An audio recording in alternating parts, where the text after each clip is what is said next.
Everyone, কেমন আছো তোমরা সবাই? আশা করছি ভালো আছো। আমি আছি মোটামুটি, কারণ প্রচণ্ড পরিমাণে ঠান্ডা লেগে গেছে। যেহেতু ছেলেরও প্রচণ্ড পরিমাণে ঠান্ডা লেগেছে, তার জন্য হয়তো আমারও লেগে গেছে। মা ছেলে একসাথে পড়েছি, এই হচ্ছে ব্যাপার।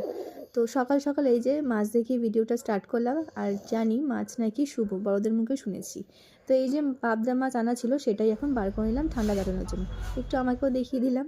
তারপর চলে এসেছি সকাল সকাল মাছ ধুতে, কারণ আজকে একটু বেশি তাড়া আছে, কারণ ছেলেকে নিয়ে যাবো একটু নেবুলাইজ করাতে। তারপরে বিকেলবেলায় ডক্টর দেখানো আছে, তো তার জন্যই তাড়াহুড়ো করছি এই আর কি। তারপর দেখো আমার ছানা পাখি ঘুম থেকে উঠে গেছে, ওকে ফ্রেশ করিয়ে দিয়েছি। আর খাওয়ার আগে ওষুধ ছিল, সেটাও খাইয়ে দিয়েছি। আর এখন ওকে ব্রেকফাস্ট করে দিলাম। ও খেতে চেয়েছিলো মা ডিম টোস্ট খাবো, সেটাই ওকে বানিয়ে দিলাম। এদিকে দেখো আমার ফ্রেশ হয়ে গেছে বিছানাপত্র। আর এদিকে আমার রান্নাও কমপ্লিট। ভাত করেছি, এই যে মসুর ডাল আর শাক ভাজা, আর হচ্ছে পাবদা মাছের ঝাল। তো যাই হোক, করা হয়ে গেছে। তারপরে এখন এই যে ছেলেকে একটুখানি স্নান করে